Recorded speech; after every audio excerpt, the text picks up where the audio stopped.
The apocalypse. Doomsday. We have many names for this, okay? Some think we're on, like, the doorstep of it. Others are a little bit more optimistic and say we're just going through a time full of turmoil, okay? I'm leaning more towards the optimistic side because that's just how I am. But that is what we are going to talk about today. But no, this is not a tier list video. This is an iceberg video. If you guys have been around the channel since before 10,000, like this is your test to find out if you are an OG. If you were subscribed to this channel when part 1 dropped, you are a OG of the channel. The part 1 of the Apocalypse Doomsday Iceberg is older than the Discord server, okay? It was one of the first videos I ever made. That was like sub 20 videos I've made here. It probably was like my 10th video. Okay? And since then, we've grown from under 10,000 subscribers, because the iceberg video was my 10,000 subscriber special, to over 34,000 subscribers, okay? At the time of filming this video. I know there's a lot of people that go into the comment section and be like, actually, we're at 35,000. Don't do that. No. We're going to be doing part 2. You guys have begged for a part 2, and I decided, you know what? Why not? Let's revisit this series and hopefully finish it within the next couple parts. And I've gotten better at my job since part 1, okay? If you haven't seen part 1, which you're probably actually going to have to watch to understand this video because this is a part 2, a link to part 1 is going to be in the description down below. Feel free to read that. But if you just want to get into the stuff that's below the iceberg, the depths of the Apocalypse tier list iceberg, let's get into this today. Again, long-winded intro, but please consider a like, comment, subscribe. It really helps me in the algorithm. If you share the video, it really helps me in the algorithm, so I gotta start saying that now. And 62% of you are not subscribed, so hit the subscribe button if you've seen more than one of my videos. That's all I'm saying. And with all that out of the way, let's get started in the depths of the Doomsday Iceberg. The moon leaves orbit, okay? I'm sure you guys have probably heard this. This was like one of those things that when I was in 4th grade, it was like one of those things that you would say is like a actually that made you seem really smart. But in reality, anybody that was like older than you or like slightly smarter than you probably just thought you were annoying. Yes, no, the moon is leaving orbit from the Earth, but we're looking at like a inch per year, okay? And some people hear that and they're like, oh, one day the moon is not going to be in orbit of the Earth. Yeah, your kids, your grandkids, your great-great-grandkids, and your great-great-great-great-great-grandkids will never be alive to that day, okay? It is actually far more likely that the entirety of the human race would die before the moon would actually leave orbit. However, for the sake of the video, let's play this game. If the moon left orbit, they say that tides would be at an all-time low. And the biggest problem of the moon would be that asteroids would become far more common. I say far more common, but even by their own measurements, we would be hit by like an extra, this sounds like a lot, like 150 asteroids a year if there was no moon. And I'll be honest with you, that doesn't sound too bad. Okay, 150 extra asteroids, which there's already a lot of asteroids that hit us. If you really want to freak yourself out, I want you to look at it like this. We are essentially a marble flowing through the everlasting ocean of the universe. And there's tons of dust particles. And every single one of those dust particles are an asteroid that could potentially end the entirety of the human experience. And that is happening every single moment of your existence, okay? Everything that you know could go in an instant. I'm sorry if I just gave a ton of you guys a panic attack, but that's why you guys watch my channel. I make jokes. If the moon leaves orbit, I'll just be real with you. An extra 150 asteroids a year, okay? And if it's big enough, then we're dealing with another one called an asteroid impact, which I already covered in part 1. Yeah, no, it kind of just caveats into another one that I've talked about. Overall, bad, not the worst, and is frankly not all that interesting. Ragnarok, yes.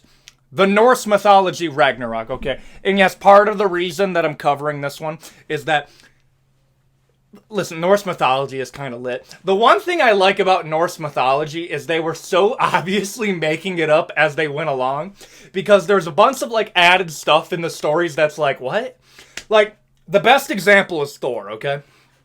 I am convinced that Thor was made up because a bunch of kids were like terrified of lightning, and they're over here chilling in their like little twig hut, and they're like, "Mother, why is the lightning mad at us?" And then like Griffild comes over there and it's like, "Listen, child, the only reason that lightning and thunder is a thing is that Thor is fighting the ice giants." "Is that true, Papa?" "Yes, child." I know like that I switched Mama and Papa halfway through, but I couldn't do a good female Scandinavian accent. Okay? Yeah, no, that's how I think about the entirety of Norse mythology. To give you guys a rundown of some of the stuff that would happen. Number one, there would be a really obese Jinzer coming out of the clouds that would be fighting a Jormungandr, which is so massive that it is described as basically a large snake that can ensnare the entire world. And they would be fighting for Ragnarok, but then there's also like a weird time thing, and no, I'm not getting this from God of War Ragnarok. I thought that was fake, but when I was digging in the video, no. There quite literally is a time, there's like a weird time thing that exists in Ragnarok where it constantly repeats itself. So yes, Thor in like Ragnarok fights Jormungandr. Jormungandr poisons him to death. That is the death of Thor. But Thor also hits Jormungandr so hard that he goes back in time. Norse mythology was the MCU before we invented superheroes. That is how I think of it. People are like, look at superheroes and are like, oh yeah, this type of stuff never existed. Did you forget that we had a mythology where the entire thing was just Zeus sleeping around with a bunch of women, and all those children were like, he has super strength, he has yeah. Greek and Norse mythology was just the MCU before Marvel existed. Like, that's what I've come to. Other stuff that would happen. Odin would get into a fight with Fenrir, which is, would be kind of dope. The furries would go insane. I'm only like half joking here. But yeah, Odin would be fighting Fenrir, which is the son of Loki. Yeah, there's a lot in Norse mythology that's just weird. Also, there'd be two wolves that would eat the sun and the moon, and that explains... You see what I mean? Ragnarok is weird, okay? And then it would reset because there's a time thing going on. It happens over and over again. Yeah, no, dude, they were on different types of mushrooms back in the day, bro. Like, maybe for like shits and giggles, I'll make a whole video just breaking down Norse mythology, because it truly is just wild. But yes, no, that Ragnarok is on here. Would it be pretty lit, though? It would be kind of lit. Like, it would be like, out of nowhere, boom, Marvel happened. Also, Thor is, yes, obese in Norse mythology, and he can't actually fly. He's on a carriage with a bunch of goats. Not goats, rams that carry him throughout the air. Yeah, nah, I know I keep on saying it, but Ragnarok would be kind of lit. Cyborg assimilation. But this one's pretty simple. Imagine if Elon Musk, along with releasing like a Neuralink, okay, where now you can't even play Call of Duty because everybody has aimbot pre-installed, and ain't nobody getting hit with being a cheater because they got Neuralink, okay? So video games are no longer fun because everybody has a cheat built into their fucking brain. Instantly, not very cool. But imagine that. I do actually believe this, okay? The moment we start getting into implants and that actually makes you perform, that doesn't even have to, bro. We buy new iPhones every year, and they're the same product every single year, except maybe slightly better and then slightly worse. Could you imagine if iPhone got into like the cybernetic industry and they just give you like the iArm 15? What features does it have this year? It can turn into a sis kebab. Like, no, I'm telling you, it would be really lame, but people would still get it, okay? It would. Like a cybernetic eyes. The point I'm trying to get here is we go into a cyborg assimilation. That is when, like, the mortal body starts getting integrated into, like, you know, cyborg living, and then we slowly become Terminator. Maybe one of the ways that we deal with AI is that we just become one with AI. Okay? We become Terminator before Skynet can launch the nukes. That's basically what I'm saying to you. Okay? If you can't beat them, join them.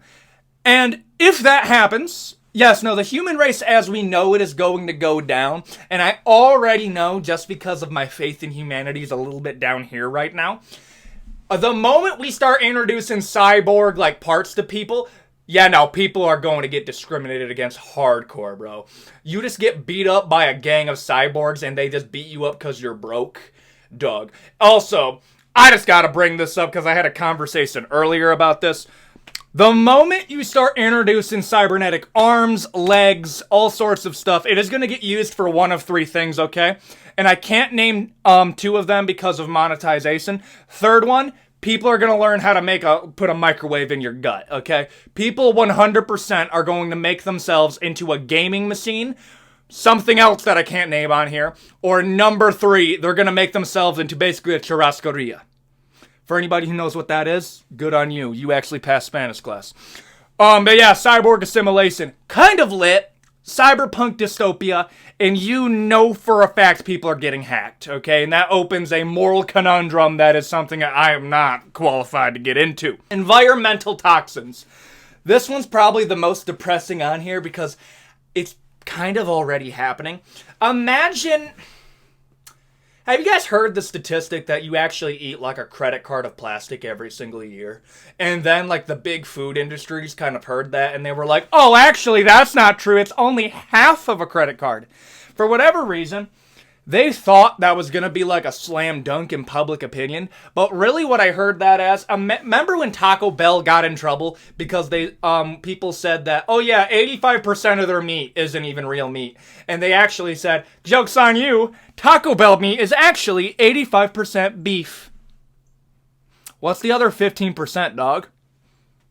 Like, answer that question. What's the other 15%? No comment. It's the secret ingredient. Okay. Sawdust. That's what I think is in Taco Bell meat. I hate Taco Bell. I'm just going to say that right now. Where was I? Oh yeah, environmental toxins. Imagine all the microplastics that you have on a day-to-day. And we think about that and we're like, okay, I have some plastics. Yeah, no, what if that just, makes you infertile? Okay, that's not even like a far-fetched thing. Like, there's already studies that they're kind of like, oh yeah, it might make you infertile. What do you mean by might? Okay, I'm gonna need a little bit more information here. And like, if you think for one instance that like if there was something going on behind the scenes, that maybe, just maybe, the Lunchables were making you infertile, they weren't gonna say anything. Like maybe I'm not. That's all I'm saying. I'm not accusing, but I'm just saying that's not that far-fetched. Let's be real here. Yeah, makes people infertile, cancer, diseases out the wazoo, your immune system's absolutely wrecked by all the microplastic. Like, yeah, no, this one would suck the most, and it would be such a slow fall from grace for humanity that everybody just becomes sick and old together, which is super depressing. I already said it. I think a plague is probably the most depressing way to go down. And environmental toxins, I mean, here's the thing. There's a point of return because eventually you are going to build up a resistance to it, but there's gonna have to be like a big culling event, and that's usually where the bad stuff happens, okay? Nemesis star. Now we're getting into the fun stuff, okay? It was theorized back in like the 1940s that they believed that the cause of all of the extinction events that occurred throughout human history were the result of a star that was codenamed Nemesis. First off, let me just give credit where credit is due. There's a lot of, like, lame naming stuff that we did for, like, moons and stuff. What's the name? Phobos. What's his name? Trojan. What's his name? Mercury. Like, we have a really lame way of naming things, and I know it comes from Romans, because Romans had a lot of astronomy, and they were able to... They basically called dibs on all the bit cool astrological bodies. And... there was a star that they believe caused the extinction of the dinosaurs. When I mean by a star caused the extinction, they believe the gravitational pull of the Nemesis star caused a large meteorite to launch into Earth just off of orbit. That's what they believe for a while, and the fact that there's a lot of extinction level events that occurred every 28 million years, and we're kind of in the space where that could happen again. They called it the Nemesis star. Awesome name. I dig it. I love the name Nemesis for like a star that is causing all these extinction level events. But I'm sorry, I gotta spoil the fun here. There's actually no evidence of that. There's no evidence on there actually being a star that can be measured in 1.5 light years that is hitting us with meteorites every 28 million years, because we would be able to see it. Now, doesn't help. It doesn't change the fact that this is a cool theory, but at the same time, I kind of had to spoil the fun here. It was like a debunked theory later on. But if it is true, okay, we're getting hit with another meteorite. That goes into asteroid impact. This is more of like, oh yeah, we have a star named Nemesis that causes it, which also kind of makes it cool. Electromagnetic pulse, okay? There's a few ways that this could happen. Number one, a foreign military hits us with an EMP. Boom, society as we know it collapses. Like, I need to bring this up to you because this is where we get into like some scary stuff, okay? It has been estimated that if we didn't have technology and like no talk with like any governing body for 11 days, society as you know it would completely and utterly collapse into utter chaos. It would take 11 days for everything to go to shit. And an EMP is probably the best way to do that. There's a number of ways that you could do it. You could detonate a nuke, and I believe it's like the stratosphere, and the actual waves from the nuclear radiation would fry all electro components, and you know, that would suck on top of that with the radiation.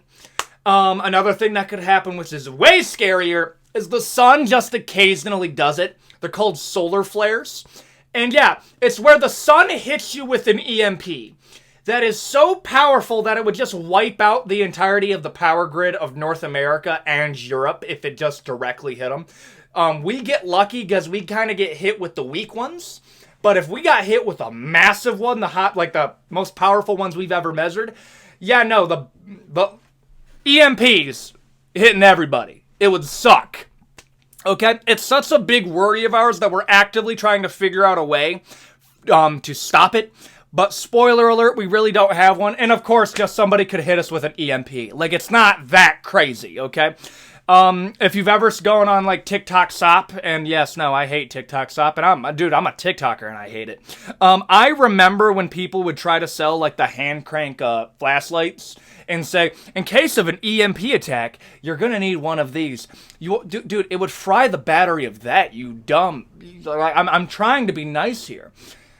An EMP fries everything, dog. Your little crank flashlight ain't gonna survive that. It literally breaks the battery itself, dog. But yeah, no. Electromagnetic pulse, an EMP attack. Magnetic field shift. This is another thing that is like, yeah, it's confirmed. Like, this is a real thing that happens. Around every 20 million years, the north and south shift. But here's the good news. It happens so quickly that it kind of goes, okay, north, south, and then immediately shift. However, the problem is that we gave so much of our communication and navigation off north and south that it would actually just completely destroy a lot of it at once. Would it cause the complete extinction and apocalyptic event that would take out the entirety of humanity? No. It would suck for a while because then we have to rebuild everything. But by the time that it actually occurs, we're going to be pretty prepared for that. Now, yeah, I also got to bring this up. We also have a lot of events that would F us up in the weather department. Hurricanes, we got lots of tundras. We're going to get a lot. It's going to be pretty bad. I'm not going to sugarcoat it for you. As far as an apocalypse, though, it ain't taking out everybody, but it would take out a good portion of us indirectly. And society's going to be taking a big hit.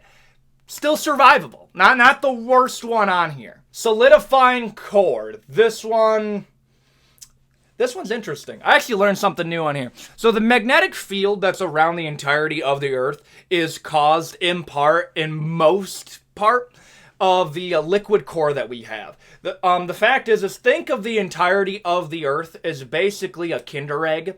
Like, imagine we're like the white cream, like the tasty cream of the egg, right? And in the center of us is like that little Kinder snack. I had a tag on me the entire time. That's hilarious.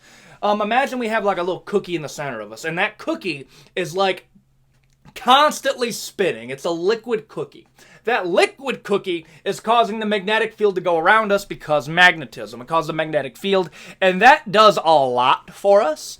We got cosmic radiation, UV radiation, we got asteroid impacts. It kind of helps us out a bit, and a number of other things. Yeah, no, if our core started solidifying, which it is eventually going to happen, but again, this is another one of those where it's in the same danger department as the moon leaving orbit. We'd be fine. Like what I mean by fine, we're no longer going to be around to suffer the consequences of this. It is actually on course that the sun's probably going to have a heat death before that ever happens, and I talked about that in part 1. Solidifying core, yes, would probably cause an extinction because now we're dealing with the sun fucking kills you, bro. That's a no. Like, what you gotta understand is, like, life on Earth is, like, the most nerfed existence we know of, because it's the only existence that we know of. Because, yeah, the sun poisons you now. Imagine that, but turned up 100%. Everybody gets cancer if they go outside. Absolutely not. This one's terrifying. La Palma megatsunami. So this is coming from something that, as a filthy American, I didn't know about. There's an island off the course of Europe and Africa called La Palma, and they think when they have that supervolcano eruption, it's going to cause a mega tsunami that is going to destroy the entire coast of northern Africa, and on top of that, just about the entirety of southern Europe. Yeah, it sucks. It would cause a complete collapse in Europe and most of Africa. They even think that it would cause like little slight tsunamis in New York and New Jersey, but I'll be real with you. If you hit New Jersey with a tsunami, I don't think we're losing much. That's all I'm saying. Maybe it kind of needs it. I'm joking, YouTube. I'm joking. But the point I'm trying to make here is that was a theory of what could happen. The fact is what is most likely going to happen is maybe a few like slight tsunamis are going to hit northern Africa, and maybe something's going to hit Portugal. But other than that, they actually think we're going to be fine. And this is up there with like Mount Yellowstone. Actually, it's not even. Actually, I'm going to take that back. Mount Yellowstone erupting would cause a complete collapse in the entirety of North America that would plunge us into a volcanic winter, which would kill, like, I think they project it like 80% of everybody who lives in North America is just dead. This would cause a tsunami, at absolute worst cause a tsunami, and would hit as far as New York. But even then, they think most people would be fine and would cause a lot of problems with supply chains and mass casualties, which, yes, would suck, still survivable. I'm a Michigan boy. I don't have to worry about a lot of that. We're pretty protected. We have bad winters, but everything else gets nerfed for us. Mass insanity. The last one of the video, and I wanted to save the coolest one for the end, okay? Mass insanity goes by a lot of names. We got mass hysteria. We got the dancing plague. There's a lot of weird stuff that occurs, okay? And we aren't even 100% sure what causes this. But in a few occasions throughout the Earth's existence, throughout the history of civilization, we've had some events that we could only really call as psychological illness. The most well-known one was the dancing plague. In the Dark Ages, there was a condition going around where people out of nowhere would just start dancing. And they would dance so long and so, like, vigorously that they would collapse from exhaustion. Okay? I know I'm talking with my hands here, but I'm actually, like, into this one. They have no clue what started this. And you're thinking to yourself, okay, it just sounds like some weirdos, right? No. People that were completely well off, like wealthy people, poor people, everybody, was catching this dancing plague. And they have no clue how it's getting passed on. Imagine you're with somebody that's dancing and then you start dancing. And then the music comes off and then they start dancing again. And then you just keep on dancing. For days at a time. It was getting so bad that when rich people got the illness, they would, one, either strap you down and wait until you fall asleep, or they would go up to rich people and put water in their mouth, and sometimes they would just drown out of like dry drowning, or they would use that to drink so they could live longer. It was such a bad thing that they had to bring in the Catholic Church to start blessing people because they believed it was a demon making people dance till their death. Okay? We don't really have an idea. We have a few theories. We got a few different ideas of a cause. Symptoms that have no plausible organic basis. So there's nothing that we have. It can be transient and benign, rapid and onset recovery, occurrence of a segregated group, a presence of extraordinary anxiety. Like, we're still unsure. And then when we have the advent of social media, there's also the fear that we're actually already suffering it. And I'm going to be honest with you, this is like a theory of mine, okay? I feel like, I'm going to keep this vague so I don't get like a note for it. Every 4 years, everybody becomes really, really, really like tribal. And I think that's a form of mass hysteria, okay? People that stay in the middle and away from like certain like things, they seem to be pretty fine. Think about it as an actual cognito hazard. The less you know, the less affected you're going to be. Now, where this gets into is imagine we hit a point where so many people have this that there's actually the majority of the population has gone completely insane. There's a few ways that this could play out with basically we have like a Mad Max type of scenario where we have to fight off crazy people, or another scenario that I'm going to cover in the second part of this video because I don't want to risk it. But yes, mass insanity is probably the coolest one. We also have the laughing plague where people just laugh themselves to death. We have a lot of weird stuff that happened in the past that deserves its own video. But yes, that is going to be the last one of this one. Please consider a like, comment, subscribe. If we can get this to 1,000 likes, I'll do part 3 of the Doomsday iceberg. We have a lot more to get through. And if you guys like this, maybe I'll make these videos a little bit longer for the people that enjoy the longer videos. And with all that out of the way, I just want to say, please continue to like, comment, subscribe. Really helps me in the algorithm. And of course, thank you for watching, and I will see you all next time.